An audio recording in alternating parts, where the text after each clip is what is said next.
2021 സത്യപ്രതിജ്ഞ ചെയ്ത് അധികാരമേൽക്കുമ്പോൾ ഞങ്ങൾ ജനങ്ങൾക്ക് നൽകിയ ഉറപ്പുകളുണ്ട്. അവ ഒന്നൊന്നായി നടപ്പാക്കുന്നതിൽ ഒരു വിട്ടുവീഴ്ചയും ഉണ്ടാകില്ല എന്നതാണ് ഈ 10 വർഷക്കാലത്തെ അനുഭവം.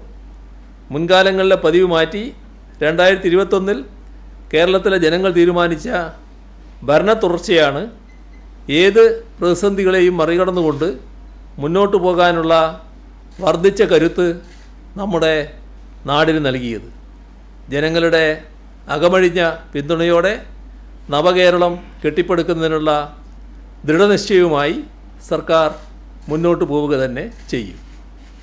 ഇത്രയും കാര്യങ്ങളാണ് വെക്കാനുള്ളത്.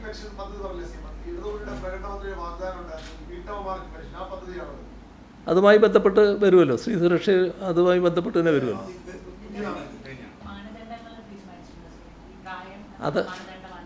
അത് പറഞ്ഞല്ലോ, അതിൻ്റെ വ്യക്തമായി പറഞ്ഞല്ലോ, കൃത്യമായ വയസ്സ് പറഞ്ഞല്ലോ.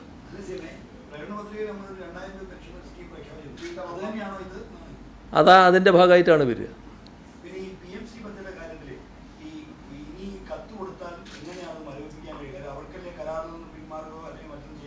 അതിപ്പോൾ തീരുമാനമായി. അതിൻ്റെ ബാക്കി കാര്യങ്ങൾ ഇനി ഞങ്ങൾ ചർച്ച ചെയ്ത് ഒരു നിലപാടെടുത്തോളൂ.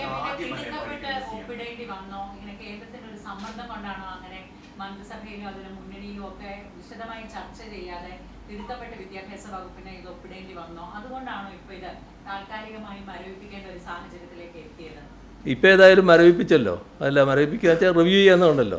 ആ റിവ്യൂ ചെയ്യുന്ന സാഹചര്യത്തിൽ ഇപ്പോൾ അതിൻ്റെ മറ്റ് വിശദാംശങ്ങളിലേക്ക് പോകാതിരിക്കലാണ് നല്ലത്. അതിൻ്റെ കാര്യം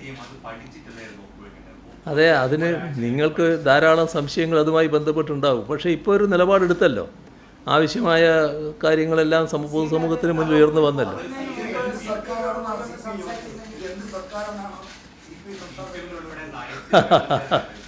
അതൊക്കെ നിങ്ങൾക്ക് ലേശം രസം തന്നിട്ടുണ്ട്. പക്ഷേ അത്തരം കാര്യങ്ങളല്ല ഇപ്പം ചർച്ച ചെയ്യേണ്ടത്. ഇപ്പം നമ്മൾ ചർച്ച ചെയ്യേണ്ടത് അതുമായി ബന്ധപ്പെട്ട് കാര്യങ്ങൾ അവസാനിച്ചു.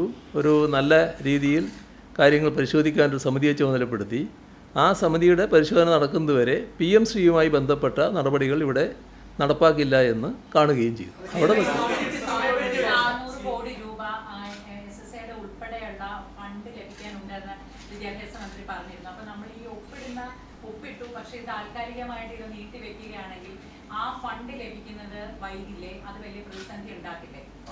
അല്ല, ആ കാര്യങ്ങളൊക്കെ ചർച്ച ചെയ്യാനാണല്ലോ ഇപ്പോൾ ഒരു സമിതി വന്നിട്ടുള്ളത്. ആ സമിതി വന്ന സാഹചര്യത്തിൽ ഇനി അതുമായി ബന്ധപ്പെട്ട് മറ്റു കൂടുതൽ അഭിപ്രായങ്ങൾ ഇപ്പോൾ പറയുന്നത് ഒരു നല്ല കാര്യമല്ല. അത് പിന്നെ പെട്ടെന്ന് തന്നെ വരുമല്ലോ. ഇപ്പോൾ പെട്ടെന്നെന്ന് പറഞ്ഞാൽ നമ്മളെല്ലാവരും ഇനി കുറച്ച് നാൾ കഴിഞ്ഞാൽ വലിയ തിരക്കിലാവുമല്ലോ. അതിൻ്റെ എല്ലാം അതിൻ്റെ തിരക്ക് കഴിഞ്ഞിട്ട് കാര്യങ്ങൾ നടക്കുമല്ലോ.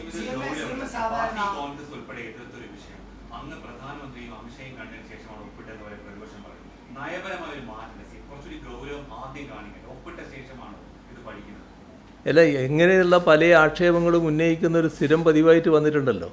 ആ പതിവ് അവർക്ക് ഉപേക്ഷിക്കാൻ കഴിയില്ല. കാരണം അവർ കാണുന്നത് ഞങ്ങൾക്കുള്ള പൊതുവായ സ്വീകാര്യത അത് എങ്ങനെ തകർക്കാൻ പറ്റുമെന്ന് നോക്കലാണ്. അതിൻ്റെ ഭാഗമായുള്ള ആക്ഷേപങ്ങളും ദുരാരോപണങ്ങളും സാധാരണ അവരുന്നയിച്ചു കൊണ്ടേയിരിക്കാറുണ്ട്. പക്ഷേ അവരുടെ നിർഭാഗ്യം എന്ന് പറയട്ടെ, ജനങ്ങളതൊന്നും സ്വീകരിക്കുന്നില്ല. കാരണം ജനങ്ങൾക്ക് ഞങ്ങളുടെ നിലപാടുകളുടെ വിശ്വാസ്യത പൂർണ്ണമായും ബോധ്യമുള്ളതാണ്. അതുകൊണ്ട് തന്നെ ഞങ്ങളെ ഏതെങ്കിലും തരത്തിൽ ഒരു വർഗീയതയുമായി ചേർത്ത് നിർത്താൻ ശ്രമിച്ചാൽ അത് വിലപ്പോകുമെന്ന് ആരും അത്ര പെട്ടെന്ന് കണക്കാക്കേണ്ടതായിട്ടില്ല. എന്നാൽ നല്ല രീതിയിൽ അതിന് പ്രചരണം കൊടുക്കാൻ ചിലർ തയ്യാറാകുന്നുണ്ട് എന്നുള്ളതും നമ്മുടെ നാട്ടിലൊരു വസ്തുതയാണ്.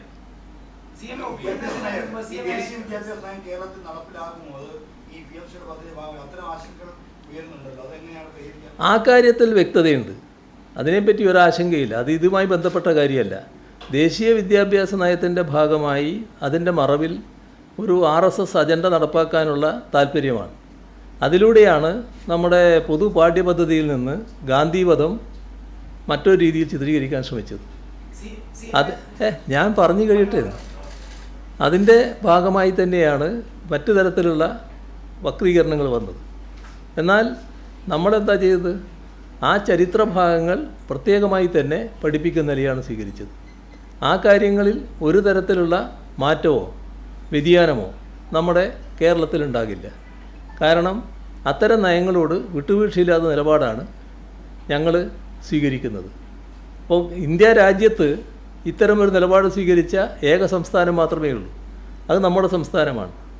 അത് തുടരുക തന്നെ ചെയ്യും. പദ്ധതിയിൽ ഒപ്പിടുന്നതിന് മുമ്പ് തന്നെ CPIയോട് ഒരു ചർച്ച നടത്തിയിരുന്നുവെങ്കിൽ ഈ ഒരു അവസ്ഥ ഉണ്ടാവും. സാധാരണ മുഖ്യമന്ത്രി ഒരു തീരുമാനം എടുത്തു കഴിഞ്ഞാൽ അതിൽ നിന്ന് പിന്നോട്ട് പോകുന്ന ആളല്ല.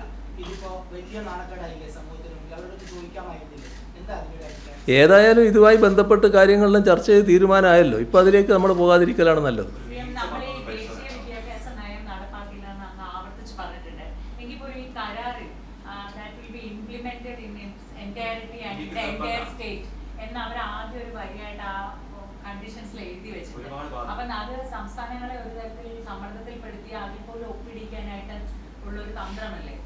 അല്ല, അതിൻ്റെ സാഹചര്യങ്ങളെക്കുറിച്ച് വിശദീകരിക്കാനല്ല ഞാനിപ്പോൾ ഉദ്ദേശിക്കുന്നത്. ആ സാഹചര്യങ്ങൾ വിശദീകരിക്കുന്നത് ഇന്നത്തെ നിലയിൽ ഒരു നല്ല കാര്യമല്ല. അതുകൊണ്ടാണ്.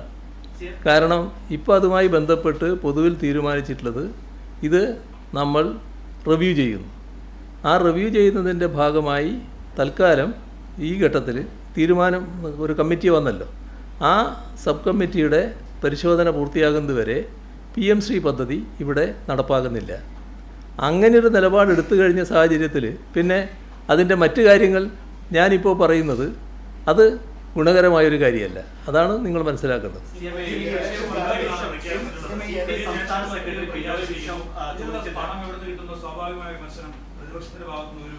എന്താ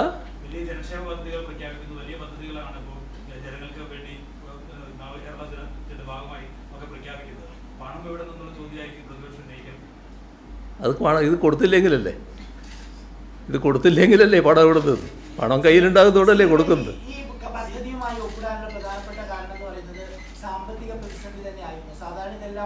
ഞാൻ പറഞ്ഞു അതുമായി ബന്ധപ്പെട്ടുള്ള മറ്റു ചോദ്യങ്ങൾ ഇപ്പം ഞാൻ ഒഴിവാക്കുകയാണ്.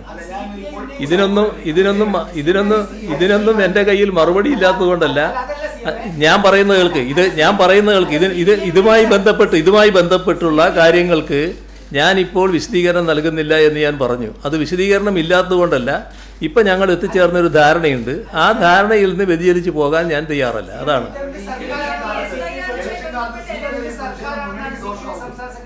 അതല്ലേ നേരത്തെ ഒരാൾ ചോദിച്ചത്. നിങ്ങൾ മൈക്ക് വെച്ച് ചോദിക്കുന്നത് മാത്രമേ ഉള്ളൂ. മൈക്കില്ലാതെ നേരത്തെ ചോദിച്ചില്ലേ?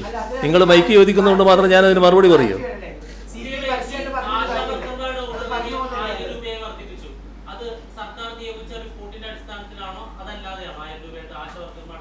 ഇപ്പം ഏതായാലും പ്രഖ്യാപിച്ചല്ലോ. ഏതിൻ്റെ അടിസ്ഥാനത്തിലായാലും അതിരിക്കട്ടെ. അതൊക്കെ അവരെ കാര്യം വെച്ചല്ല ഞാൻ പറയുന്നത്.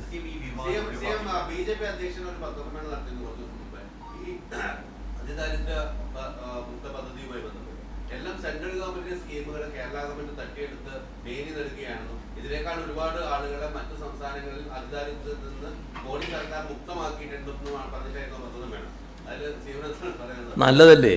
അങ്ങനെ ഉണ്ടെങ്കിൽ ഏറ്റവും നമുക്കെല്ലാവർക്കും സന്തോഷിക്കാമല്ലോ. നമ്മുടെ നാട് മാത്രമേ നന്നാകാൻ പാടുള്ളൂ നമുക്കുണ്ടോ? എല്ലാ നാടും നന്നായി വരട്ടെ. പക്ഷേ എവിടെയാണെന്ന് പറയണ്ടേ? ഇങ്ങനെ മൊത്തം പറഞ്ഞാൽ മതിയോ? ഈ കണക്കുകൾ ഞങ്ങളതല്ലാലും ഇന്ത്യ ഗവൺമെൻറ് തന്നെയല്ലേ. ഇന്ത്യ ഗവൺമെൻറ് കണക്ക് വരുമ്പോൾ നമ്മളാണല്ലോ പല കാര്യങ്ങളിലും മുൻപന്തിയിൽ നിൽക്കുന്നത്. ഇപ്പോൾ ഈ നിലയിൽ എത്തിയിരിക്കുന്നു. ഇതിൻ്റെ ഗുണഫലം നമ്മുടെ നാടിന് മാത്രമല്ലല്ലോ, രാജ്യത്തിനാകെയല്ലേ വരുന്നത്. അതിദാരിദ്ര്യമുക്തമായൊരു പ്രദേശം, അത് ഇന്ത്യ രാജ്യത്ത് കേരളം എന്നൊരു സംസ്ഥാനമുണ്ട് എന്നല്ലേ ലോകം കാണുക. അപ്പോൾ ഇന്ത്യ രാജ്യത്തിനകത്ത് അതിദാരിദ്ര്യമുക്ത പ്രദേശം ഉണ്ട് എന്നല്ലേ വരും. അപ്പോൾ ഇന്ത്യക്കല്ലേ ക്രെഡിറ്റ്. ഇപ്പോൾ നമ്മൾ വിഴിഞ്ഞം പോർട്ടുണ്ടാക്കി. വിഴിഞ്ഞം പോർട്ട് കേരളത്തിൻ്റെതാണോ? രാജ്യത്തിൻ്റെ പോർട്ടായിട്ടല്ലേ പുറത്തറിയപ്പെടുക. ഇപ്പോൾ രാജ്യത്തിൻ്റെ ഒരു അഭിമാന സ്തംഭമായിട്ടല്ലേ അത് മാറുന്നത്. അപ്പോൾ നമ്മൾ ഒരു നേട്ടമുണ്ടാക്കുന്നു എന്ന് പറയുമ്പോൾ അത് നമ്മുടെ സങ്കുചിതമായൊരു നേട്ടം മാത്രമല്ല, നാടിൻ്റെ സങ്കുചിതമായൊരു നേട്ടം മാത്രമല്ല, രാജ്യത്തിൻ്റെ തന്നെ നേട്ടമായിട്ടല്ലേ അത് മാറുന്നത്. ആ നിലക്കല്ലേ അതിനെ കാണേണ്ടത്. ഈ കാര്യത്തിലുള്ള സഹായം ഉണ്ടെങ്കിൽ നല്ലത് തന്നെ. നമുക്കിപ്പോൾ ഒരു സഹായവും നിഷേധിക്കേണ്ട കാര്യമില്ലല്ലോ. പക്ഷേ ഏതൊക്കെ സഹായമാണെന്ന് അതിൻ്റെ കൂടെ പറയുന്നത് നല്ലതാണെന്ന് മാത്രം.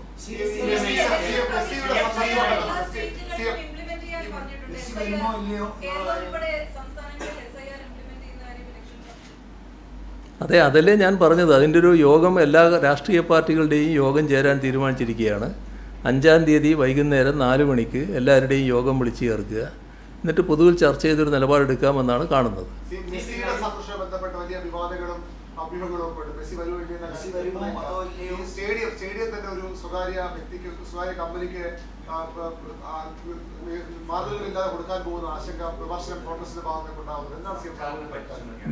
സ്റ്റേഡിയത്തിൻ്റെ കാര്യം പറയാം. സ്റ്റേഡിയം ഇപ്പോൾ ആരുടെ കയ്യിലാണോ ഉള്ളത് അവരുടെ കയ്യിൽ തന്നെയായിരിക്കും. അതിൻ്റെ അകത്ത് ഒരു സ്വകാര്യ കമ്പനിക്കും സ്റ്റേഡിയം കൈമാറുന്ന പ്രശ്നം ഉണ്ടാവില്ല. അതെന്താണെന്ന് പറഞ്ഞാൽ നമ്മുടെ കളി അവിടെ നടക്കുമെന്നാണല്ലോ കണക്കാക്കിയിരുന്നത്. ഇപ്പോഴാണല്ലോ അതിന് വേറൊരു ടേൺ വന്നിട്ടുള്ളത്. ഏതായാലും ആ കളി നടക്കുമ്പോൾ ഇൻ്റർനാഷണൽ സ്റ്റാൻഡേർഡിനനുസരിച്ച് അവിടെ മാറേണ്ടതുണ്ട്. അതിന് സ്പോൺസർഷിപ്പ് വാഗ്ദാനം ചെയ്ത ആൾക്കാർ അതുമായി ബന്ധപ്പെട്ടുള്ള നടപടികൾ നടത്താൻ വേണ്ടി സന്നദ്ധമായിട്ടുണ്ട്. ആ നടപടികൾ നടത്തുക എന്നല്ലാതെ സ്റ്റേഡിയം മുഴുവൻ അവർക്ക് വിട്ടുകൊടുക്കാൻ ഒരു ഘട്ടത്തിലും ആലോചിച്ചിട്ടില്ല. മാത്രമല്ല അങ്ങനെ വിട്ടുകൊടുക്കുകയുമില്ല. ബാക്കി കാര്യങ്ങൾ നമുക്ക് പിന്നീടാകാം. നിങ്ങൾക്ക് ഒരുപാട് കാര്യങ്ങളുണ്ടാവും. നമുക്ക് പിന്നീടാകാം.